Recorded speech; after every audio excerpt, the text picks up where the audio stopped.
नमस्कार, कशिश न्यूज में आपका स्वागत है। मैं हूं अनुराग। पीके यानी प्रशांत किशोर, जो अब तक राजनीतिक पार्टियों के लिए रणनीतियां बनाते रहे हैं, चाहे पीएम मोदी की बात हो या फिर ममता दीदी की, फिर या नीतीश कुमार की, और भी लंबी फेरहिस्त है पीके ने जिनके लिए पॉलिटिकल स्ट्रेटजी तैयार की। लेकिन अब बात बदलने वाली है। पीके हालांकि जदयू के नेता रह चुके हैं, लेकिन अब अपनी पॉलिटिकल पार्टी लॉन्च करने जा रहे हैं। पीके ने इसका ऐलान कर दिया है। पीके बिहार के हैं तो बिहार से इसकी शुरुआत होगी, यानी बिहार में वो पार्टी को लॉन्च करेंगे। और उसके बाद आप समझ सकते हैं किसकी परेशानियां बढ़ेंगी।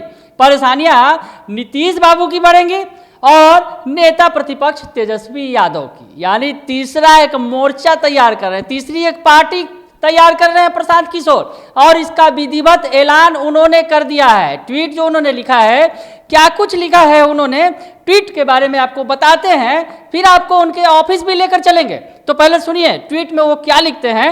लोकतंत्र में प्रभावशाली योगदान देने की उनकी भूख और लोगों के प्रति कार्यनीति तैयार करने में मदद करने का सफर काफी उतार चढ़ाव वाला रहा है। आज जब वो पन्ने उलटते पलटते हैं तो लगता है कि समय आ गया है कि असली मालिकों के बीच जाएं, यानी लोगों के बीच, ताकि उनकी समस्याओं को बेहतर तरीके से समझ सके और जन सुराज की पथ पर अग्रसर हो सके। तो जन सुराज की बात कर रहे हैं पीके, और कह रहे हैं जो असली मालिक है यानी जनता, लोकतंत्र में, उनके बीच वो जाएंगे। यानी साफ साफ तौर पर प्रशांत किशोर ने कह दिया है कि अब वो अपनी पार्टी का गठन करेंगे और खुद सियासत करेंगे, क्योंकि अब तक वो सियासी पार्टियों के लिए रणनीति तैयार करते रहे हैं, तो खुद के लिए भी रणनीति बना लेंगे। तो प्रशांत किशोर की पार्टी की जो लॉन्चिंग होगी उसकी तैयारियां भी चल रही है। हमारे संवाददाता मरगूब आलम ने उसका जायजा लिया है, वो भी आप देख लीजिए। किशोर आखिरकार राजनीति में प्रवेश कर ही गए हैं। प्रशांत किशोर के एक ट्वीट ने राजनीतिक हल्के में हड़कंप मचा दिया है।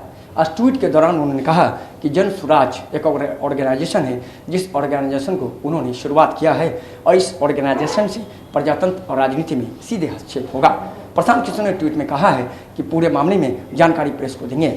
और अभी अभी जो हमारे पास जानकारी आ रही है वो ये है कि 5 मई को प्रशांत किशोर पूरे मामले की जानकारी प्रेस को देंगे, और प्रेस के माध्यम से पूरे मामले की जानकारी प्रशांत किशोर 5 मई को इसी आईपी के ऑफिस में देने जा रहे हैं। प्रशांत किशोर ने अपने ट्वीट में ये भी कहा है कि ये जो ऑर्गेनाइजेशन होगा, इस ऑर्गेनाइजेशन का सीधे पॉलिटिक्स में हस्तक्षेप होगा, और ये ऑर्गेनाइजेशन सीधे तौर पर राजनीतिक कह सकते हैं कि जो दूरियां हैं उसको खत्म करेगा।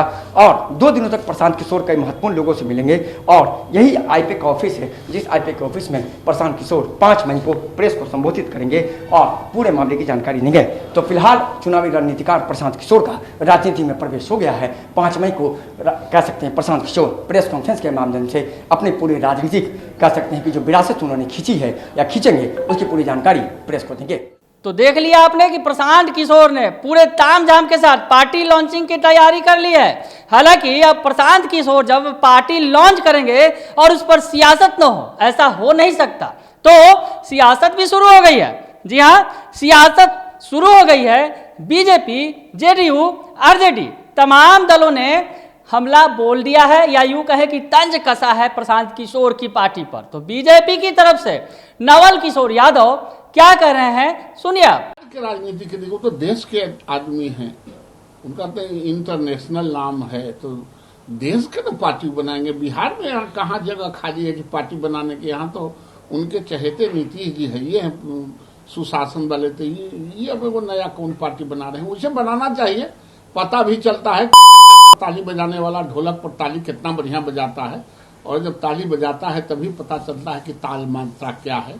इसलिए चलिए, बधाई है। पहले सुन लिया आपने, बीजेपी ने कहा, बीजेपी ने क्या कहा। अब जरा जदयू की ओर से भी सुन लीजिए। जदयू की तरफ से नीरज कुमार, जो जदयू के प्रवक्ता है, वो क्या कह रहे हैं, उनका क्या कहना है, ये भी आप सुनिए। देखिए, हर एक व्यक्ति को राजनीतिक दल बनाने का अधिकार है। अब वो पार्टी बना रहे हैं, वो उनका विषय है। इससे अब जनता दल का क्या सरोकार है? जनता दल का कोई सरोकार नहीं है।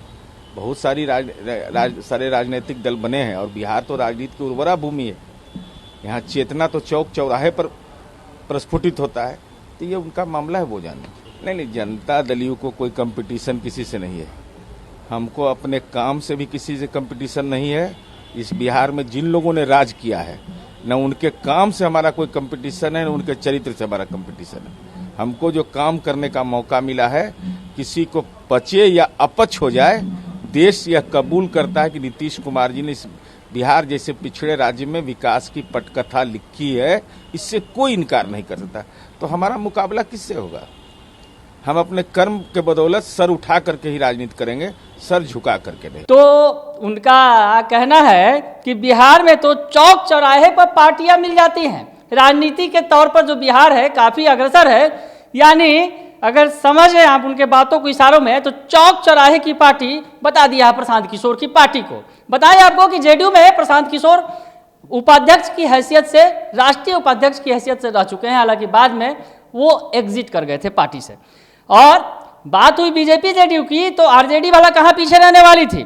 आरजेडी ने भी उनकी एंट्री पर प्रतिक्रिया दे दी है। मृत्युंजय तिवारी जो पार्टी के प्रवक्ता हैं, क्या कह रहे हैं ये भी सुन लीजिए आप। प्रशांत किशोर जी की पहचान एक चुनावी रणनीतिकार के रूप में रही है।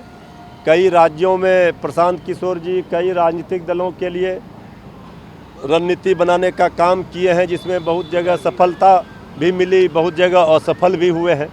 अब बिहार के हैं, बिहार में वो कह रहे हैं जन स्वराज की बात कर रहे हैं, पार्टी बनाएंगे या लोगों के बीच में जाएंगे, इसमें बुराई क्या है, लेकिन इससे फर्क क्या पड़ता है। तो सुन लिया आपने कि प्रशांत किशोर जाएं जहां जाना चाहते हैं, लेकिन तेजस्वी यादव को जो समर्थन मिल रहा है उससे पार पाना किसी के बस की बात नहीं है। आरजेडी को इससे कोई फर्क पड़ने वाला नहीं है।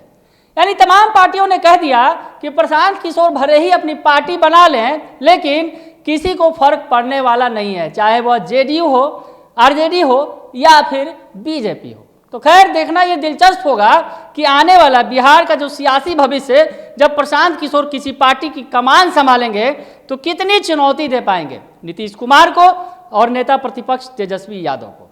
बने रहिए कशिश न्यूज के साथ, तमाम खबरों से आपको अपडेट रखेंगे। फिलहाल के लिए इतना ही, धन्यवाद।